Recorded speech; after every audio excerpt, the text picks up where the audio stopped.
తెలంగాణలో రాజకీయ హీట్ పెరుగుతోంది. ఫోన్ ట్యాపింగ్ కేసులో వరుస విచారణలతో తెలంగాణలో హీట్ అందుకుంది. అలాగే వరుసగా బీఆర్ఎస్ నేతలకు సీట్ నోటీసులు జారీ చేయడంతో ఇప్పుడు తెలంగాణలో రాజకీయ పొలిటికల్ హీట్ పెరుగుతుంది. మరోసారి కేసీఆర్ కు నోటీసులు ఇచ్చే అవకాశం ఉందని తెలుస్తుంది. అలాగే ఏకంగా సీట్ గులాబీ బాస్కే కేసీఆర్ కు నోటీసులు జారీ చేసింది. నందినగర్ నివాసంలో ఉంటున్న తన నివాసంలో కేసీఆర్ కు నోటీసులు అందించింది. ఇవాళ విచారణకు హాజరు కావాలని సిఆర్సీ 160 కింద ఇచ్చిన నోటీసులో సీట్ కోరింది.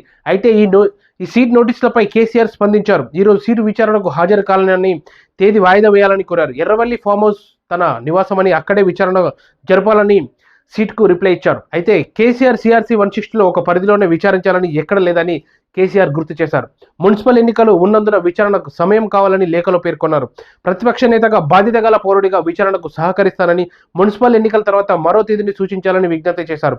ఇకపై ఎలాంటి నోటీసులైనా ఫామ్ హౌస్లోనే ఇవ్వాలని పేర్కొన్నారు. కేసీఆర్ లేఖపై సీట్ అధికారులు సానుకూలంగా స్పందించారు. కేసీఆర్ కు సమయం ఇవ్వాలని దర్యాప్తు బృందం నిర్ణయించింది. ఇవాళ తదుపరి తేదీని ప్రకటించేందుకు విచారణ ప్రదేశం, ఇతర అంశాలపై సీట్ న్యాయ సలహా తీసుకున్నట్టు మరోసారి కేసీఆర్ కు నోటీసులు ఇవ్వనుంది.